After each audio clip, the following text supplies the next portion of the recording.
Prisa, please lead the prayer. Okay, in the name of the Father, and the Son, and the Holy Spirit. Amen. Okay, class, please be seated. Thank you.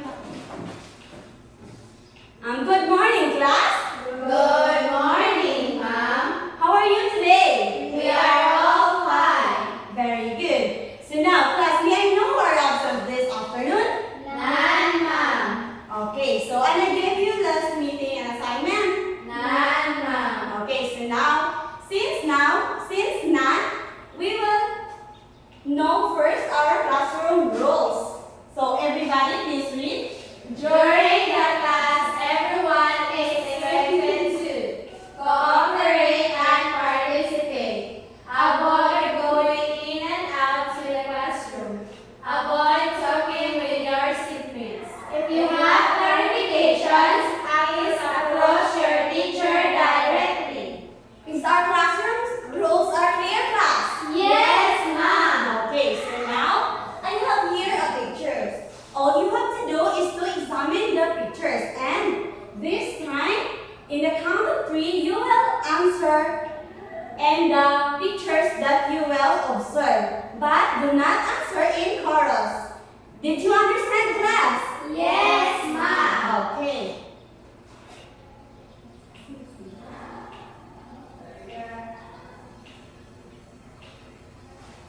Okay, so in the first picture, what did you observe? Yes, Alvi Galon? The picture shows a fish. Okay, very good. The first picture, we can say a fish.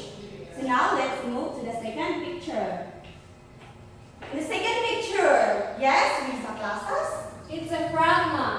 Okay, very good. In the second picture, we can see a frog. For the last picture, yes, EY? It's a turtle, Ma'am. Okay, very good. In the last picture, we can see a turtle. So now, okay, class. In the picture that we have already examined, do you know what is the common among these organisms or animals? No, Ma'am.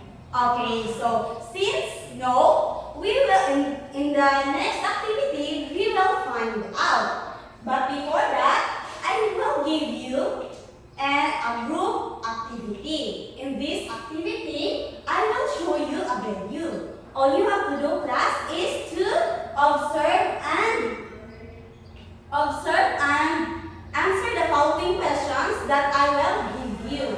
So now, this will be the group 1 and this will be the group 2. So,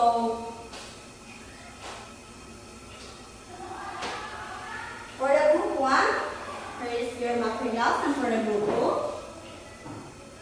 Okay, so now I will play the video.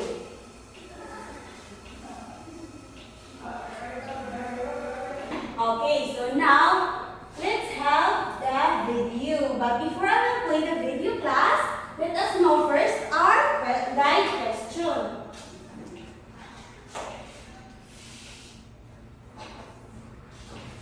Okay, so for the group 1, please, everybody read. What is vertebrates? What are the two groups of fish?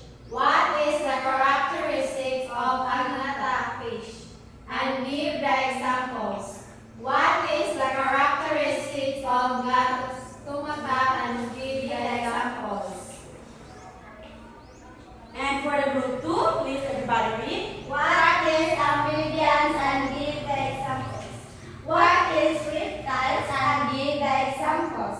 What are the characteristics of birds and give the examples. What is mammals and give the examples. Okay, so now please watch the video. So in our things today we are going to talk about vertebrates and invertebrates. Okay. Vertebrates are animals with backbones. These bones are called vertebrae, which forms part of the nervous system. Okay. Invertebrates naman are animals without backbones.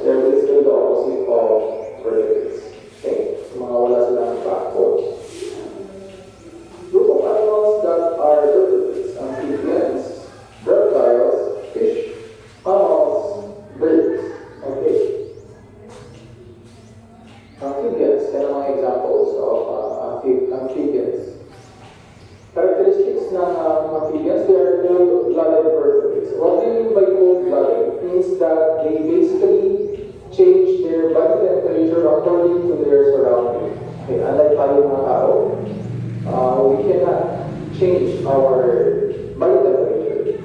That's what are called warm-blooded, warm-blooded type, while the mga amphibians are cold-blooded. This means that their body temperature changes according to the temperature of their surroundings. So warm environment means warm body temperature, and cold environment means cold body temperature. So basically, it is mataas ang survival rate na compared to us. So if you stay somewhere na sobrang lamig that our body cannot handle, you will most likely die. And the same if you are placed in a certain situation where it is so warm or hot, so most likely might explode tayo and eventually die. So ito yung mga amphibians na they can survive, mataas yung survival rate nila kasi nga because they are cold-blooded animals. They can change their temperature according to the temperature of the environment. Okay.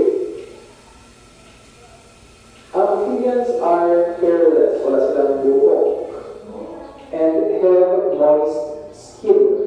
Moist, basa-basa.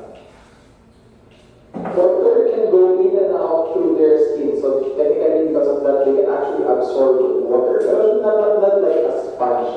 It doesn't mean that they can absorb water para silang sponge na lalagyan nila ng tubig, and then they're gonna drop the sponge there, the sponge will basically absorb the water. Sa amphibians, it doesn't work that way, man. Okay? They breathe through their gills, no, as they are, if they are still babies, in other words, young, no? Bata pa sila, hindi pa sila na fully developed as grown adults. They have gills, no? Meron silang gills, and they breathe through it. But as they grow older, they will develop lungs, just like us, mga tao. So, again, they breathe through their gills when they are young, and they develop lungs as they become adults. So, maganda sana tayo dito para naman we can stay underwater for a long time. So, amphibians reproduce by laying eggs underwater. Okay. So, again, important yung mga characteristics because this is the situation where you can actually compare different types of vertebrates. Okay, kasi hindi kasi pare-pares yung mga vertebrates natin.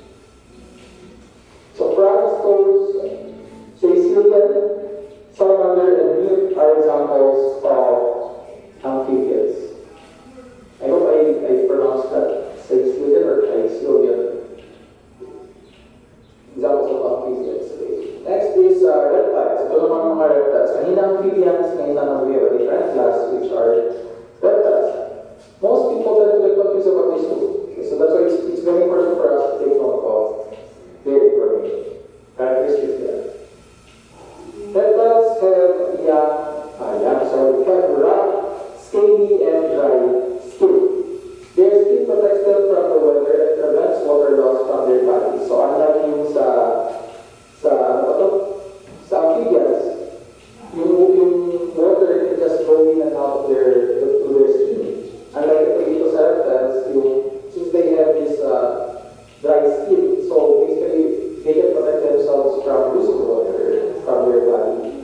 So parang tayo din. Although we sweat though, yun lang ang pa natin. So lumalabas pa rin yung tubig sa katawan natin. So we can say that these reptiles don't sweat. Reptiles lay eggs on land. Okay. I'm not saying that they cannot sweat, pero I think it's possible. Pero yun nga, basically just like a protection compared to amphibians, hindi kami mo kaagad lose yung water from your body. Okay. Reptiles lay eggs on land, depende na sa amphibians, sa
salmon are, they basically live on land. They can actually live under sa water, pero mostly talaga sa land. Okay. So, yun lang. Reptiles, snakes sa land din yan. Okay. Some reptiles crawl with their forelegs, while others crawl or slither. For example, that's snake. It slides, no? Push and slides itself, or it will be able to move from one point to another. Unlike in other forward, others they make use of their forelegs, no? To like for example, sa turtle, they swing around, so changing from one point to another. Just make sure of that. So chameleons, crocodiles, alligators, snakes, and turtles are examples of reptiles. So fish. Characteristics. Okay, class, are you done? Yes, ma'am. Okay, since you are done, please place your answer here in front.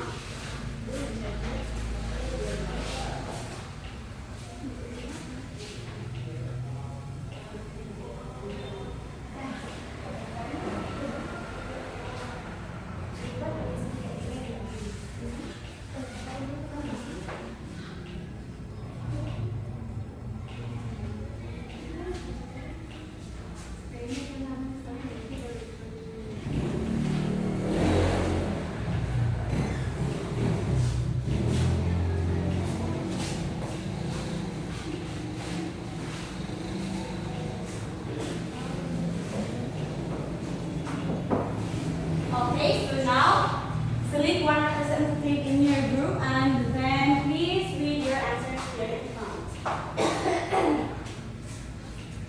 Okay, good morning everyone. I am a representative of Group 1. Our question is, what is vertebrate? A vertebrate, an animal that has a backbone and a skeleton. Number 2, what are the two groups of fish? The two group of fish is bony fish and cartilaginous fish. Number 3, what is the characteristic of agnatha fish and give the example? Agnatha fish is absence of paired fins and examples are lampreys, hagfish, dogfish, and ratfish. The last one is what is the characteristic of Natastomata and give the example. Has subsequently been lost in some paired appendages, pectoral and pelvic fins, arms, legs, wings, etc. That's it. Okay, thank you, group 1. And let's proceed to group 2. Who is your representative? Okay, good morning. So what is amphibians and give the examples? Amphibians are small vertebrates that need water or a moist environment to survive. The species example in this group include frogs, toads, salamanders, and newts. What is reptiles and give the examples? Reptiles are air-breathing vertebrates covered in special skin made up of scales, bone, fleets, or a combination of both. The example of these include crocodiles, snakes, lizards, turtles, and tortoises. What are the characteristics of birds and give the example? The characteristics of birds are feathers, hard-shelled eggs, and hollow bones. Example are parrots, chicken, and ojibwa. Okay, thank you, group 2. So now, from our activity, what is the topic this afternoon, or what do you think is our topic this afternoon, class? Yes, Risa? I think our topic this afternoon is all about vertebrate animals. Very good. Our topic this afternoon, class, it's all about vertebrate animals.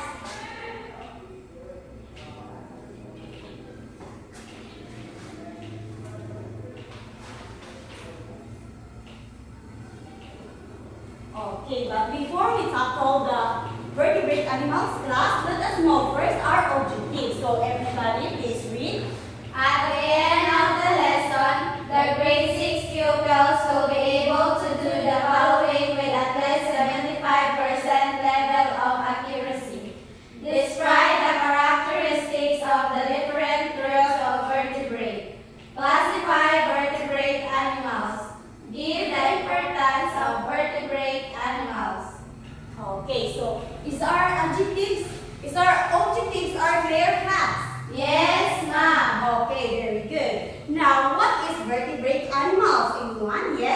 EY? Vertebrates.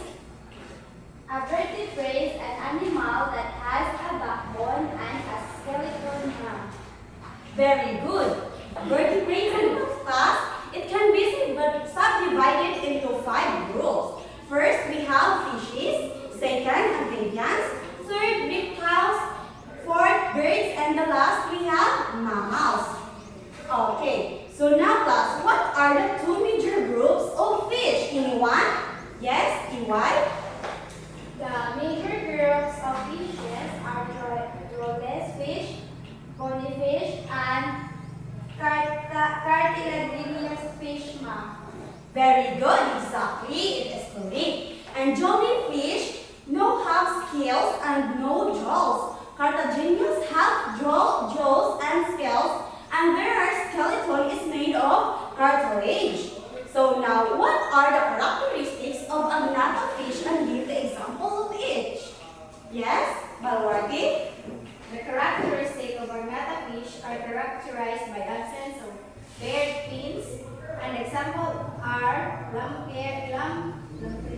lampreys, hagfish, spiny, dogfish, and ratfish, ma'am.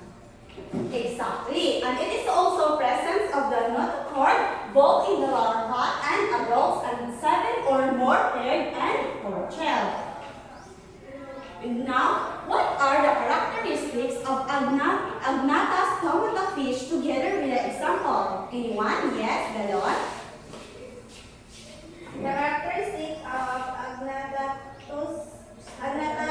Agnatha stomata, which has subsequently been lost in some part appendages, pectoral and pelvic fins, arms, legs, wings, etc. And examples are cartilaginous fishes and the bony fishes, as well as all other tetrapods. Yes, and also it includes sharks, rays, skates, and ghost sharks. So now, how about the amphibians class? Anyone who know what is amphibians together with the examples? Yes, EY? Amphibians are small vertebrates that make water or a moist environment to survive. The species example in this group include crabs, toads, salamanders, and yes. Amazing. And amphibian class are moist scales, skin, and have packs, and they are called blooded animals. So now, how about the reptiles class? What is reptiles, and give the example? Anyone who can give? Yes, Galon? Reptiles are air-breathing vertebrates covered in special skin made up of scales, polyplates, or a combination of both. The example of these include crocodiles, snakes, lizards, turtles, and tortoises. Very good. And also, reptiles class can live both on land and in water. So now, and the next question, how about the birds class? Anyone who know what is the characteristics of birds together with example? Yes, Galon? The characteristics of birds are feathers, hard-shelled eggs, and hollow bones. Examples are parrots, chicken, and budgerigar. Very good. And also, birds is also warm-blooded, meaning that their body temperature stays unsame no matter how hot or cold it is in the outside. So now for the next question, class. What are the groups of vertebrate animals that we need also to discuss in this afternoon?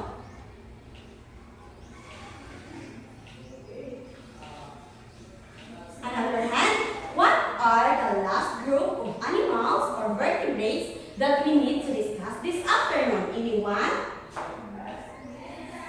Yes, EY? Mammals, ma'am. Okay, very good. The last groups of animals or vertebrates that we need to discuss this afternoon class, it's all about the mammals. So now who can give the example of mammals? Yes, Balwarte? Mammals are a class of vertebrates characterized by a presence of hair or fur, the ability to nurse their young with milk produced by mammary gland, and the ability to regulate their body temperature internally. And the example of mammals include rats, cats, dogs, deer, monkeys, apes, bats, whales, dolphins, and the last one is humans. Amazing! Class, all the characteristics and examples in animals that you have mentioned are found in our surroundings. Furthermore, class, do you have any clarification, suggestion, or any violent reaction regarding the discussion this afternoon? None, ma'am. Okay, so now, since none, and I know that you are already listened in our discussion, we will have an individual activity. So now for our individual activity class, please read the direction.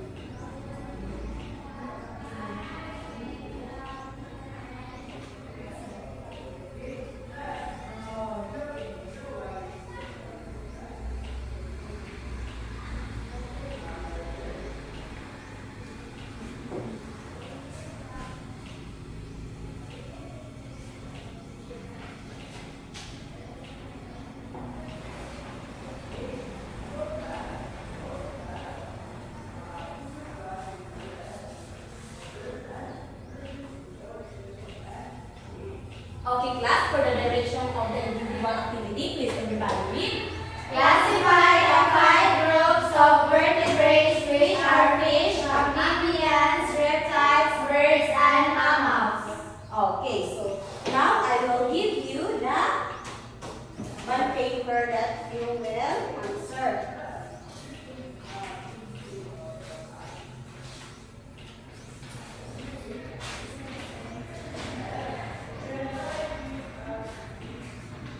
Okay, you may now start.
Are you done, class? Yes, ma'am. Okay, so now please pass your paper forward.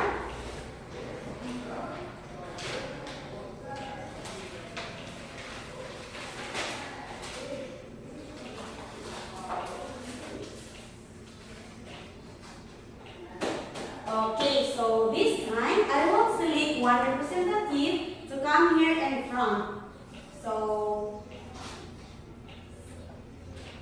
Risa Clasos, please read your answer here in front. Okay. So the 5 groups of vertebrates are fish, amphibians, reptiles, birds, and mammals. So animals that under the fish is cold-blooded, gills, scales, and fins, lay eggs, or live buried in water. Animals under amphibians are cold-blooded, gills and lungs, thin, moist skin, lay jelly-like eggs in water. Then reptiles, cold-blooded, lungs, scales, lay leather-weak eggs on land or liver. In birds, warm-blooded, lungs, feeders, lay hard eggs on land.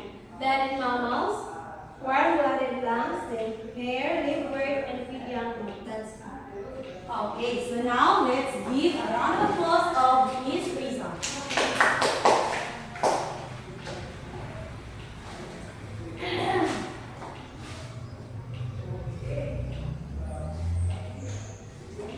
Okay, class. Since you already know what is vertebrates animals, Now I have a questions for you. Are you ready, class? Yes, ma'am. Okay, so who can give me the importance of vertebrate animals? Anyone? Yes, EY? The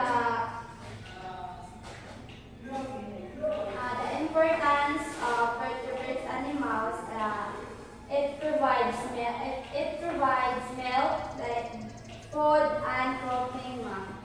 Very good. And do you think that vertebrate animals are important to us?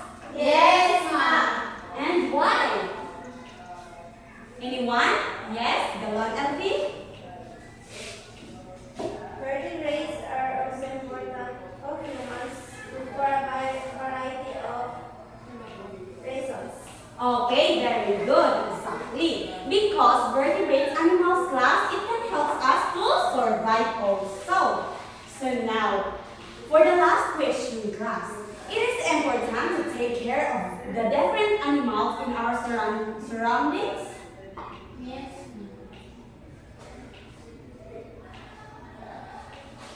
It is important class, anyone? Yes, ma'am. Okay, very good. Because they have a vital role in our ecosystem. So now next we have the importance to take care of animals in our surroundings class to ensure the health and balance of our ecosystem. So that we need to what? Take care. Okay, very good. We need to take care of the different animals in our surroundings. So now, I know that you are really listening and understand our topic this afternoon class. In order for me to know if you are really listening and understand of what we discussed this afternoon, we will have a quiz. Are you ready, class? Yes, ma'am. Okay, very good. So now I will give you the questions. Okay, get one and pass backward.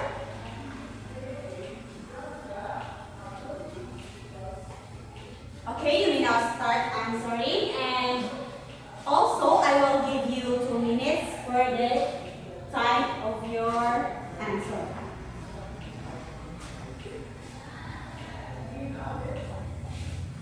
Class, do not copy the wrong answer of your statement.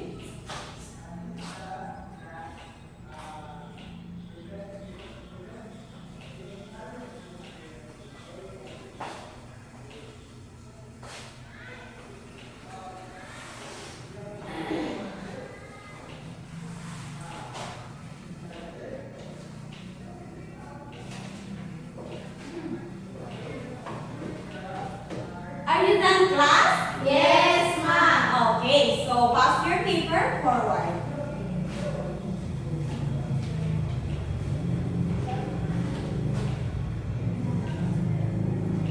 That's all for today, class. Goodbye, class. Good